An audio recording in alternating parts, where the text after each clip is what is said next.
A house is made of wood and stone, but only love can make a home. Welcome to the RepcoLite Home Improvement Show, helping you make your home into one you'll love even more. On News Radio Wood 1300 and 106.9 FM. Well, good morning, everybody. Good morning, Dan. How are you doing? Hi, Dan. I'm well. How are you? I'm doing really well. Two Dans. I'm not sure how this is going to work. I'm sure it won't be confusing in the least. Not in the least. But Dan Altina, you're here for the first time, filling in for, well, not filling in for Betsy. Hopefully taking the role of Betsy and doing as good of a job as I can. Your voice is a little deep. Yeah. You're going to have to... Yeah. Can you just squeak it up a little bit? I think that's your job, isn't it? You're the ones with the voice breaks all the time. It does. It does. So, yeah, you're the president of the company, stepping up, filling in. Let's just talk a little bit about your history in the company. Sure. Just briefly. Okay. You don't have much time. All right. So make it snappy. Make it quick. All right. So similar to you, I started working in the store. Spent several years working in the store, waiting on customers. We've had a lot of similar experiences in that regard. I also spent a lot of time working in the laboratory and in the plant. And I'm essentially a paint chemist. Okay. So I've done a lot of work behind the scenes. It's important. You know, we talk about it all the time. A lot of folks who live in Holland and been in Holland for years and years know this, but we always run into people who are surprised to hear that RepcoLite makes our own line of paint as well and have been doing that since 1946. Correct. So when you say in the plant and working as a chemist, you were Paint literally factory, a part of yeah. making the paint and, you know, coming up with the chemical formulations. You don't do so much in the lab right now, but No. you're still a part of that. Yeah, I still As have new a say products. once in a while, you know, right? Come around. And I find it very interesting, you know, everything is different. Just like painting projects, every project is somewhat different. Same thing with all the different varieties of paint that get made. It's a never-ending challenge, and to me, it's really enjoyable and interesting. I know one of your favorite things, at least in conversations we've had, I don't know if you've ever said this is one of my favorite things, but I've picked it up. And maybe I'm wrong. If I'm wrong, correct me. But you always seem to You know I will. I know. I have no doubt that you will. I have in the past. Repeatedly. But when customers come in, we'll get painting contractors, for example, who will have, okay, the product that you've got does like 80% of what I need it to do. It's really close. But it's not quite there. Is there anything you can do? I know you take great fun, fun, tweaking these products and helping, you know, create this thing. It's a challenge, you know. It's rising to an occasion. It's, you know, solving a problem. Yeah. Yeah, those are great challenges. I love that. And it's really interesting because, you know, that's not where we want to go with this segment, but a number of products that are on the shelves right now are here for everybody to use because of someone's situation, a specific needed need it. where Yeah. we had to tweak an existing product and all of a sudden, hey, this is even better. Here's a great addition to the line. Right. It's really fun in that regard, working in a company where we make our own product. Of course, we carry Benjamin Moore and a number of other brands and products that we carry, but it's fun to also have that part of it. Having our own brand gives us a lot of versatility. Yeah, a lot of fun. So you're here. And you've got all kinds of things that when I heard Betsy was leaving, you were the one who told me, and you did not let me down easy. I was talking to you, and you said, I'm going to make your day even worse. Yeah, right. I know. I didn't know how to break it to you. I'm sorry. Please don't tell me Betsy quit. Yeah. You said like, she had to leave. How did you predict that? I don't know. I could, when you said you're going to make my day worse, the only thing I could think on that day that would make it worse was that. And I thought, you got to be kidding me. Yeah. But then you told me that your plan was to step in and try to help out with the show and keep things moving in that regard. And then you started listing off all these ideas that you had.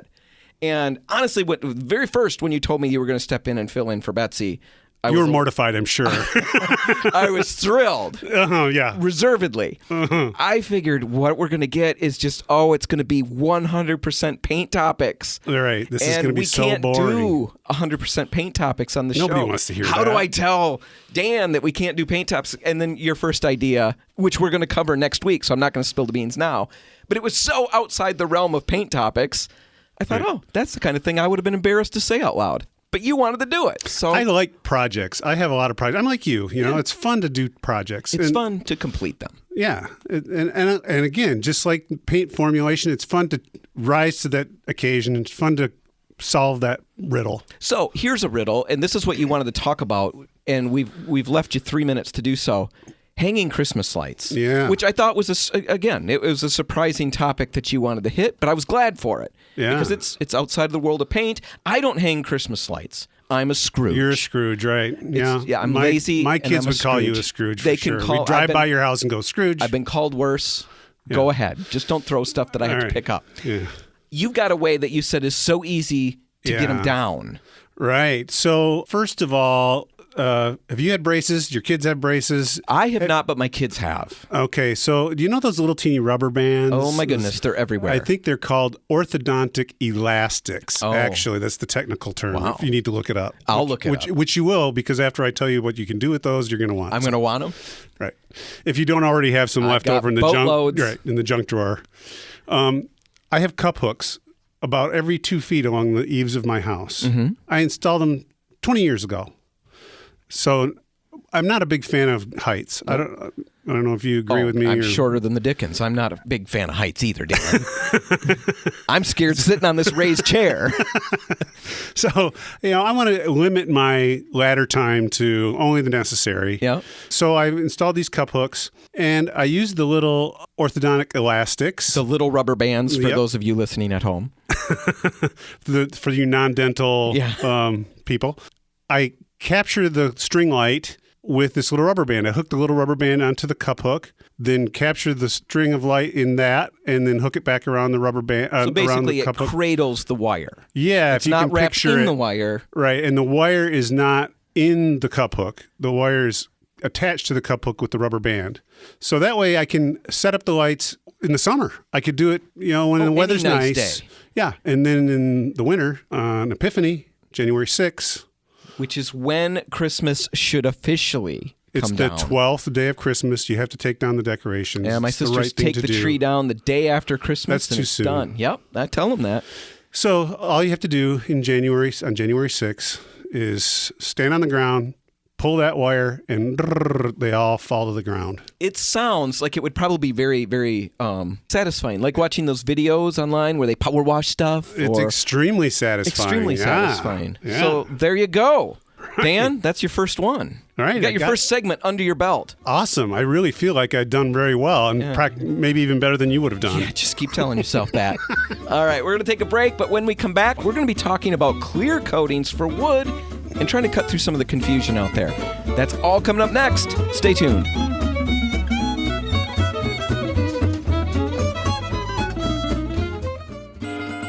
Helping you turn your house into your dream home. This is the RepcoLite Home Improvement Show, presented by Benjamin Moore on News Radio Wood 1300 and 106.9 FM. And we're back, and one of the things that I think is very interesting, there's lots of interesting things in the paint world, right, Dan? Absolutely. Absolutely. Lots of interesting things, which is surprising, because really when you say paint, the A very lot of first people thing, don't get very enthused about that. yeah, it's not the thing that just it makes everybody edge closer to the radio or the TV or whatever it is. But in the world of paint and coatings and things like that, the people who really work with this stuff a lot develop a lot of opinions.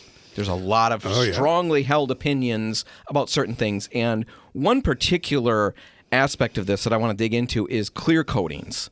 And when we talk about staining wood furniture or anything, cabinets. Clear coatings on wood. Clear coatings on wood. That's what we want to deal with.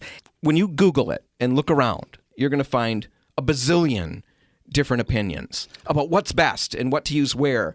I ran into the one that really, really caught me off guard and surprised me was a well-known website talking about finishing hardwood floors. And the recommendation, after they go through the whole process of getting your floor ready, is to coat that up with tung oil Oh, boy. for a hardwood floor. Right. Not the best way to go. No, not very durable. And yet that is a website that's incredibly well known. And so I thought, we've talked about them before, but let's dig into them again, just because, especially heading into winter, a lot of folks are going to be doing little projects around the house, little things like that.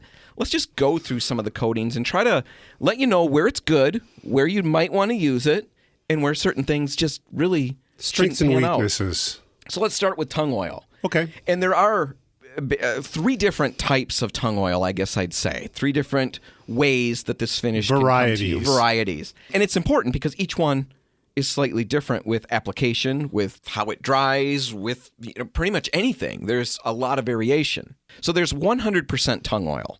All right. This is something that no DIYer is probably going to be using because it's such a complicated to work with product. It just dries so slowly. Not very commonly available either. Okay, not very commonly available. Dries slowly. You're looking at 48 hours dry time about between coats. In an ideal situation. In an ideal situation, yeah. In certain ways, you might even end up with longer time. And the really fun thing is you've got 48 hours in between coats, and you need 5 to 7 coats. Lots of coats. So you start a project in June. And sometime around Christmas, it's ready. You might be ready. Then there's other versions of that. There's a tung oil varnish, and that's what we have. Sort of a hybrid. Yeah, it's fortified with resins. You apply it with a rag. You wipe off the excess.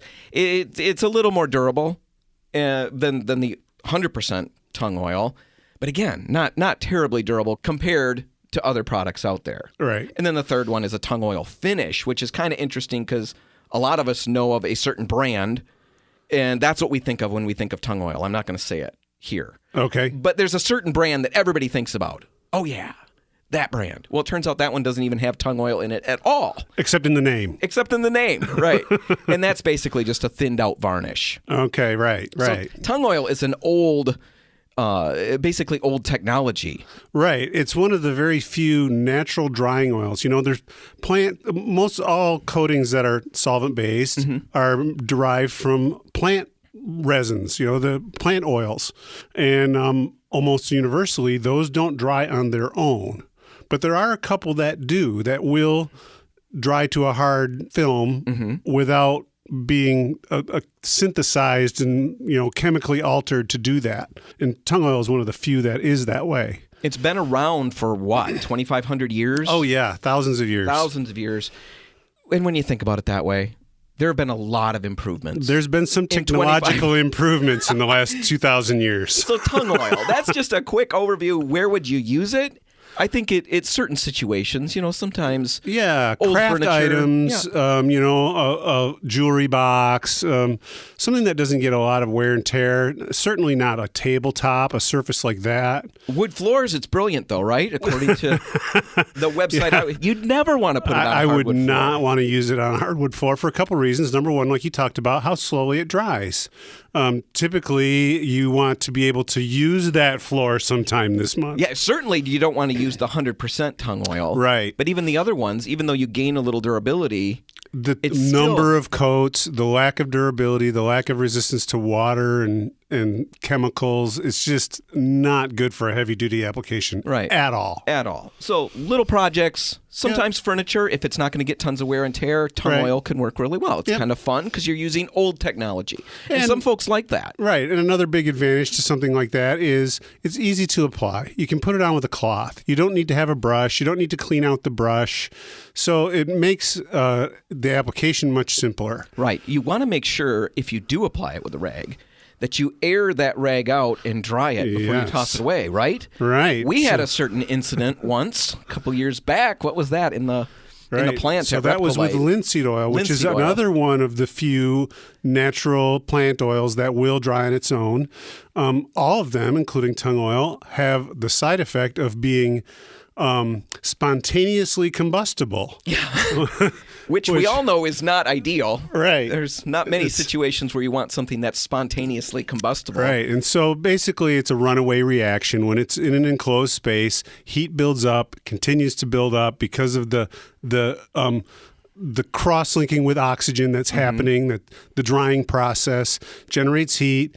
And if it's in an enclosed space, that heat can start a fire. Right. We actually had that happen. Yes, we did. Yeah, rags in a garbage can. The safe way, never put rags in the garbage can. Correct. With solvent of any kind, probably a good it's a good policy. That's right. Air them out. Once they're dry, you can do whatever. But not when they're wet. So shellac, let's talk about that. Okay. It's the secretion of the lac bug. Right, yes. And it comes in flakes. Yeah. I mean, there's two different ways you can get it, right? You can get it pre-mixed, or you can go old school and get the dry you flake get the flakes, version. And then there's different pound cuts. Well, in the solution version, there's different pound cuts, and that's how many pounds of the dry flakes to how much alcohol. Right. So and that would be how you'd mix it as well. I mean, you could get the flakes and mix it to various like a 2 pound cut cuts. is 2 pounds of shellac flakes in a gallon of alcohol. Right. So shellac, it's an old one again. Thousands of years. 3,000 years. There's writings, I think from China, where it's referenced. Right. And it was older than that already. So very old. Right. It's very natural. Correct. It gets coated. I mean, a lot of things had been coated with it. It's not vegan friendly. Right. Because it comes from a bug. It's not vegan friendly, definitely that. But it's usually amber in appearance. Yep. And there's a shelf life to it once it's mixed. Correct. Yeah. So even the pre-mixed stuff, you should check the date. Yes. I Typically think it's about 6 a year. months. Okay, 6 months? 6 months is safe. Year you're at the limit. Okay, yes, probably. a year would be the limit. So Right. normally the cans will be marked. Where would you use shellac and why? Why would you do that? Well, first of all, it's a traditional finish. So if you're doing something that's a restoration of an antique, it might be a good choice. Secondly, it has the ability to block stains, like tannin stains, like say from a knot in a board, from bleeding through the surface. If you've ever painted over something like that. Right, like knotty pine paneling. Right. If you've ever noticed, it's almost like magic. You paint over it with a water-based product and you see this brown circle. Right. And sometimes it can happen very quickly. Oh, yeah, it's the tannins in the wood. It can happen almost instantly, within minutes. And sometimes, I know from experience, because years back before I knew what was happening, I mean, it was probably 20 years ago, when I was in my first house, I saw this happen, and I thought, what is going on? Maybe it's a shadow or something in the room. So I painted the area again. Mine was a water stain, I should clarify. It wasn't, yes, but the which same thing, same idea. concept. And it can take dozens of coats, and it'll still bleed through. I kept putting new and more and more coats of paint on, and it still kept bleeding through. The shellac will seal that off, and usually what we do is a white pigmented shellac for that. Right. But either one. Right. Now, another advantage of shellac is they come in the flakes anyway, not so much the premixed liquid. The flakes are available in a wide variety of colors. Right. So you can get anything from some very, very pale, almost clear, to very dark brown. Right. And the clarity of those colors is very good. So even when you put this amberish, brownish liquid on your surface, it's transparent. And it really richens the wood. Yeah, so it gives a lot of, a lot of character. Yeah, and some ability to recreate an antique-looking piece. Right. Not a lot of durability, though. No, not very resistant to water, chemicals, Scratches abrasion. easily. Yeah, abrasion. So anyway, mainly for restoration type projects and things like that. There's French polishing, which is kind of interesting. That's an old method of using shellac and alcohol in a rubber mat. lots and lots and lots of coats. Elbow grease. Yes, I tried it to see how fun it was. It's difficult. It's difficult. Yes. It's I was a skill. Sweating like crazy. It looked so easy and it looked so fun because it was such a old school way of building this high gloss, really rich look. Right. And we see it on old antique furniture. Yeah, the very fanciest of the old, the stuff that you would see in a museum. Right. That was Nothing in my typically home. Right. Mine either. No. That would have been the way it would have been done. So if you ever see that French polishing, they're using a shellac, but it's way difficult. Yes. Doesn't mean don't try it. Right. We're Americans. It's we a jump skill. in, roll up our sleeves. It's a skill that you could learn. Yeah. It's certainly not, something high tech. Right. It's just a matter of learn by experimentation. Yeah. It takes a lot of time, though. A lot of time. So that's shellac. We've got some more that we want to dig into, but I think we better stop here. Okay. And then we'll play commercials, and we'll pick it up on the other side. Sounds good. That's coming up next. Stay tuned.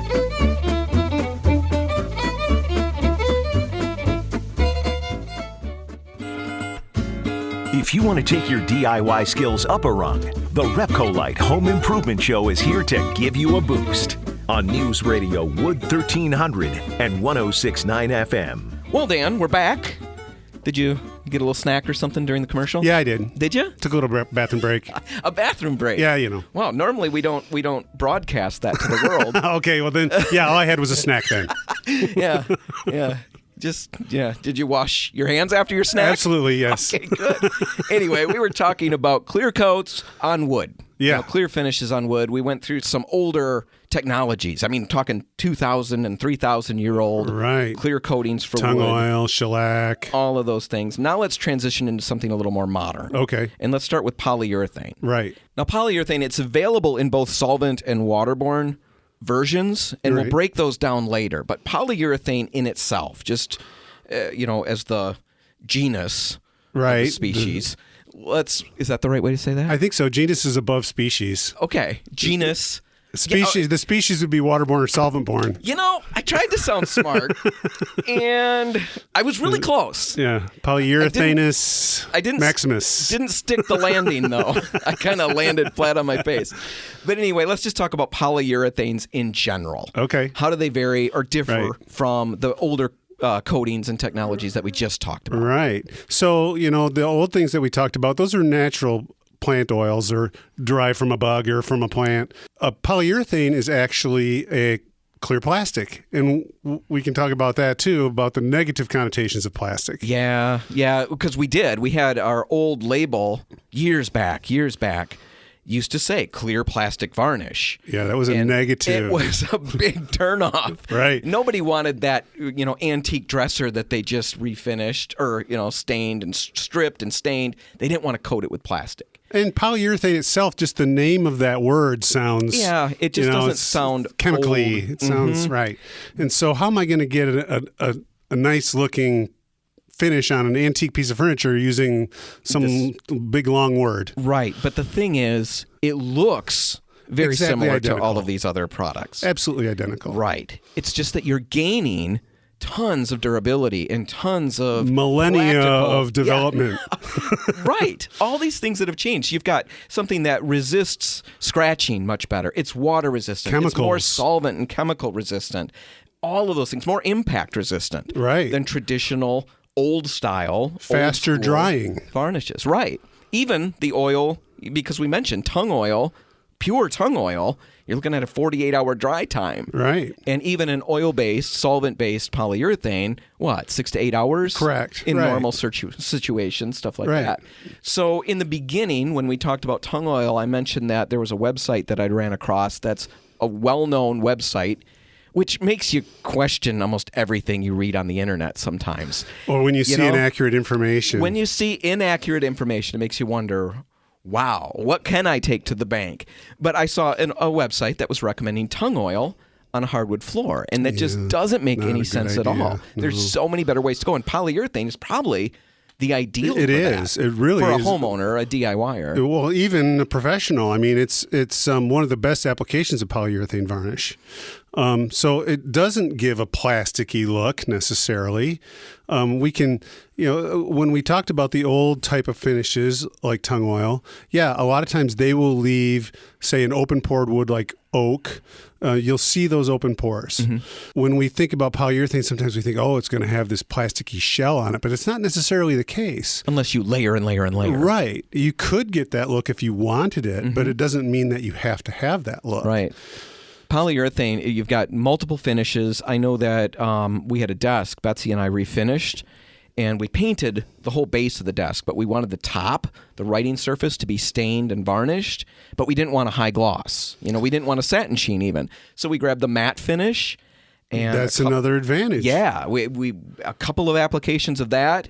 You would never be able to tell the difference between that and some of the other older finishes, because we've done other furniture with the older style finishes, the tung oil and shellac and stuff. We tested them all. You really can't tell a big difference between them. Right. Like you said, I can still see some of the pores of the wood and all of that. But now what we've got, because we did both of those, and because I spill incessantly, I spit, I spill, and we had both of these surfaces, and I got water on all of them.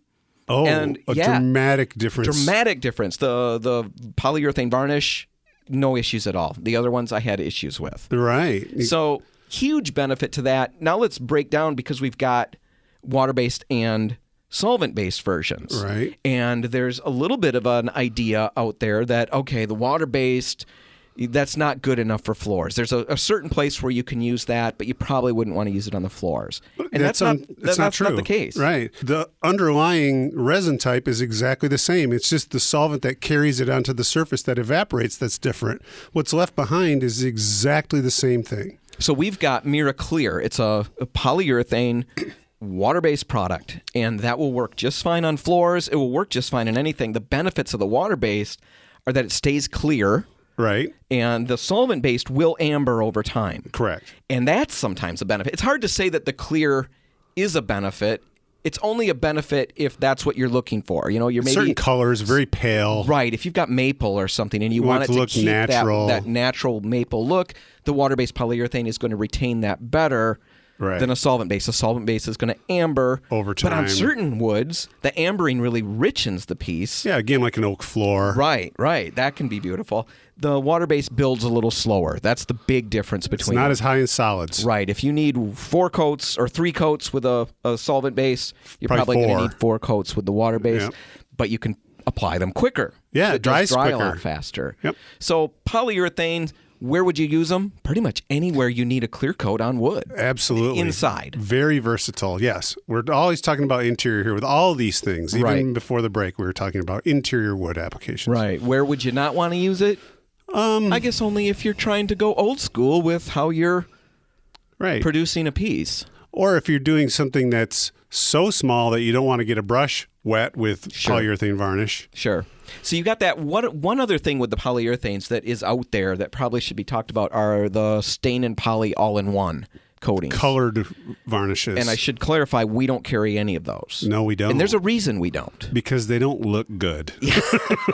What do you Just mean? going to be honest about it. They just don't look good. Why? They have a kind of, typically what you would do on a piece of wood is you would start with a bare piece of wood, put a stain on it. Let's say we don't want to leave it natural colored. We want to accent it a little bit with a stain. We put a stain on it, and then we put a clear coat on top. That's typically how we would do things. What that does is, the stain will soak into some parts of the wood more than others, accentuating the grain, etc. When we do it all in one, when we have the color in the varnish, now it doesn't have that effect. It isn't soaking into the wood more in some places than in others to give that accent to the figure of the grain. It looks... It's almost like a mask over top of it. Yeah, it's sort of a uniform layer, and it's visibly on top. It's not in the wood, it's on top. And the next coat, because generally you need at least a couple coats of poly to... The It next obscures it even more. more. Yeah. Yeah. It just doesn't have a very rich, vibrant look. It has a kind of a dull, muddy look to it. It's not very appealing. There's another issue that you run into, and that's what we've talked about before on the show, is that when you've got stain in your wood and then you build a protective layer of multiple clear coats, 3 layers of clear coat, for example, when you move stuff across it, and we're talking, you scratch it, but surface scratching. Now, if you scratch it all the way into the wood, you'll remove the color from the wood. Yeah, potentially. like a stain. But light scratches, surface scratches in a clear coat is no big deal. Right. You don't change the color at all. Very easy to repair. Yeah, when your color is in the finish. Now you've removed some color. Some color as well. That can be a problem. We've had customers dealing with that. How do I fix it now? Well, it gets very complicated. Touch-ups are almost impossible. Almost impossible. So we generally try to steer away from that. It's not a big time saver. That's what a lot of people think. Right. It's a compromise, right? And especially when it's something that you're not refinishing this every 2 days. Right. It's going to be, this is it for the next for 40 years. And everybody's got their own opinions. We led this segment with that there are strongly held opinions. So if you love, the poly and varnish or the poly and stain all in one, all right. This is just opinion time. Yeah, don't be offended by my opinion. Yeah. I don't like it. And for doesn't mean I don't like you. My main reason is just because of the scratching. Yeah. And trying to deal with that later down the road. Mine is the muddiness of it. Now, there are situations where it can be practical. If you've got a very small amount to do, and I've run into a couple instances where they've had, a replacement piece or something, or just a tiny little area. And here, I can just get a clear coat and a stain on that. Nobody's going to really see it. The visual isn't really the big thing. I just got to kind of get a little color on there. Right. Maybe that. Yep. But you're going to get better results, better aesthetic results, and better practical results if you go traditional, stain and then a polyurethane varnish. I agree. All right. Lacquer, one last thing before we wrap it up. Just because lacquer, it's a phrase that gets people know used, the word. Right. It's rubber stamped on everything. Lacquer is a very traditional finish again, very commonly used on furniture that you'd find in your home. The main features are it dries extremely quickly. It's easy to use, but you have to spray it on. Right. Easy to use if you got have all a the right finishing equipment. factory. Right. And, something that will ventilate the space. Yeah, if you have a spray spraying booth equipment. and right. Right. There are brushable lacquers, but I really don't know why you would want one. If it's for speed of getting something coated up quickly, I would just go to the water-based poly. It's easier to work with. Right. Brushing a brushable lacquer, I don't even know that I'd say they're terribly brushable. Right, and now you have the issue of cleaning the brush, which with a waterborne poly you don't have that issue. Really, brushable lacquers they're really no longer relevant. Right. In the now, modern lacquer world. is on most of the furniture that we've got in our homes, probably, of some sort. Absolutely. There's a number of different kinds of lacquers as well, or what we'd classify as lacquers. Yeah, it's unnecessary to get into that technical Right. detail. Understanding that lacquers are typically what would be on a bedroom set, your dresser, things like that. And they're compatible with other coatings if you do have to do right. rework. Light sanding, you can paint over them. You could coat over them with polyurethane, whether it's waterborne or solvent base. Other finishes are compatible with a lacquer underneath. The big thing is, what we were hoping to do today is just explain some of these clear coatings that are out there for wood, because there is a lot of confusion, and sometimes these terms get used very generically, and we don't know what we're always referring to. I've heard tons of people refer to, I need a lacquer for that. Well, what they actually need is a polyurethane. And a lot of people come in wanting a tung oil when, in fact, because they've been to that website that I talked about, right. They're doing their floor and they want what's recommended. And there's right places to use some of these and wrong places. And the big thing is to make sure you've got an understanding of what you're asking for. Right. And if you're confused or still, you probably didn't pick up everything along the way unless you were making notes. Which everybody should Do people do that? We should get notepads with our logo right on it. Have one that hooks onto the steering wheel of your car. Yeah, I don't think we should advocate that. I don't know that that's the best idea. The big thing is stop out at any RepcoLite or Port City Paint store. Tell us what you're working on, and we'll help you figure out the right coating for you. Let us know that you're doing a project and you need clear coating on wood. Don't tell us you need a lacquer. Don't tell us you need a varnish. Just let us know what you got going on, and we'll lead you in the right direction. We'll get you there. Now, we're going to take a break, but when we come back, we're going to be talking about catastrophic failures that can occur if you skip your prep. Catastrophic? Yeah, we got a question on the internet about that, and I thought it was really fun. That's all right. coming up next. Fun. Stay tuned.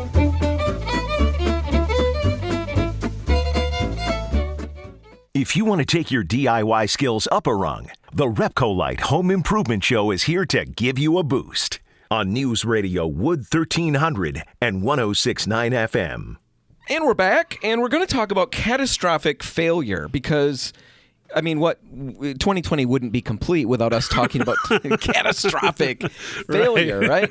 And I guess I should qualify what we're talking about, catastrophic. I feel a little bit like I've kind of overreached there. Oh, when yeah. we've lived through we're November. We're in the final stages here. Final stretch of 2020. Yeah, catastrophic from what I'm talking about is pretty minor compared to what we've already lived through. That's probably true, So that's good. But we did get a really fun question on I think it's a fun question. It was fun for us to look at, maybe not for other people that were living it. I'm not sure about the motives behind the question. We've got a chat function on RepcoLite.com, and we got a question that was basically this. When skipping prep, cheaping out, or using wrong materials, such as the primer or the wrong paint, what kind of catastrophic failures can occur? So I thought the customer was maybe just having a little fun. Maybe they're experiencing a problem. Maybe they just did all of those things. And now they're said, wondering, hey, did you do XYZ? Yeah. No. Oh, I wonder what kind of I've asked those questions to other places. Right. So let's talk about that. What kind of catastrophic failures can occur? And let's start with skipping or skimping on the prep work. Skimping, not doing enough prep work. Not doing enough prep work, or just, I'm sick of prep work. I'm not going to do any of it. Yeah. What could possibly go wrong? Oh, we could run into all sorts of problems. Adhesion is a big one. A coating can't stick to a surface that's contaminated. Mm-hmm. It might be contaminated by grease or oil or wax. Radiation. Probably not that. Yeah, maybe not. I don't know. If you live near a nuclear facility, Every you might time I want think of contamination, I think of radiation. catastrophic contamination. Yeah. If the fish in your bowl has 3 eyes, Right, yeah. maybe there's a bigger issue. Yeah, then you got more problems than the paint But we're sticking. talking surface adhesion, body oils, dirt, things like that, especially in a kitchen. We see this with kitchen cabinets. Yeah. Because all the cooking that typically can go on in a kitchen can cause contaminant to form on those doors. The body oils of us using the cabinets. Right, around the door handles and stuff. Polishes, different cleaners like that. All of that can create a barrier, or, think of it that way, that doesn't allow the paint to really bond to the surface. So we've got to get there. that clean. We've got to get that off of there. That's preparation. Right. Takes time. So all of that prep work, it basically involves each situation, every paint project might have slightly different variations on what you need to do or the best ways to get the surface prepped. But what you're looking for is a clean surface, a dry surface. And sometimes something that's not too shiny and slick. Right. So kitchen cabinets, we always talk about, you've got to clean them with a degreaser to cut through all of the contaminant that might be on there. You scuff sand them to dull that finish down. You wipe them clean to get that sanding dust off. Right. Now you're ready. To the point where you're ready for a lot of work. Primer. It's a lot of work. Prep work should be about, 90% of the work of a project? Absolutely. If you could put a percentage on it. And it doesn't look great while you're doing it. No, it's no fun. It's absolutely no fun. And that's why a lot of people, want to skip it. But mainly because it's a lot of work and it's no fun. Yeah. But if you don't do it, they wanted to know what catastrophic things can happen. Peeling. And you mentioned adhesion, but let's really put a fine point on it so people truly understand what we're talking about. What adhesion means? Well, we know what that means, but it's not just necessarily that you're going to have a few dime-sized spots that peel off. Yeah, so your example that you've run into in the past. Yeah, because I've talked to you about that before. Right, at the home show. Yeah, we had a home show where a customer showed up. She had just had all of her kitchen cabinets painted, and she was showing us a video of these dinner plate-sized pieces of paint that she was able to peel off of the doors. Yeah. Oh, my. And she could have kept going. She could have kept peeling off the paint in the whole kitchen. Right. But she'd shown us enough. She didn't want to do that. She'd made the point. Right. That's the catastrophic kind of thing that could happen. Now, does that happen every time? No. But this one was a really unique case. But the problem was her question to us at the home show was, what do I put on top of it? And unfortunately, the answer is nothing. Yeah, you can't fix these problems at this point. Anything on top is just going to continue to peel off. It's not going to bond that previous coating to the surface. There's a poor adhesion there underneath. You can't fix that by putting something over top. Hard to know exactly what happened, but it's definitely a prep problem. That's right. So prep work, you want to make sure you do it, even though it's no fun, even though it drags you down. And I would also say this is not something you should dish off to, say, like your kids, because they're not going to want to do a very good job of it either. No. Even though, you think, oh, it's just sanding, they're not going to put in the kind of effort maybe that you really need to devote to it. The big thing we always talk about is if you put the right paint on and you do all of those things, it's going to last and last and last. Yeah. So, yes, the prep work is boring. Yes, it slows the process down, it feels like. But once you get through it, it's a one-time and out. Now you put your finished paint on and you're good to go. That's years and years of enjoyment or whatever, use out of it. Right. I guess I'd say we enjoy that when our cabinets are nice. Yeah. Yeah. If you don't do the prep work, there's You're zero not going enjoyment. to enjoy it. Right. So anyway, there's more we could talk about, and we'll dig into that on other segments, other episodes. Paint and primer all in one. We've talked about it before, but we'll really dig into that because there's primer's a form of prep, right? And people should know when they should use a primer and when it's maybe not necessary. Yeah. We'll get to all of that on another episode because we're done. Okay. Out of time. This one's over. We're going to put it in the books. Catastrophe is behind us. Yeah, well, we still got a month and a half yet. Anyway, if you want to find this episode online, you can find it at RepcoLite.com. When you're there, make sure you subscribe to the podcast, and you'll never miss another episode. Follow us on Facebook, Twitter.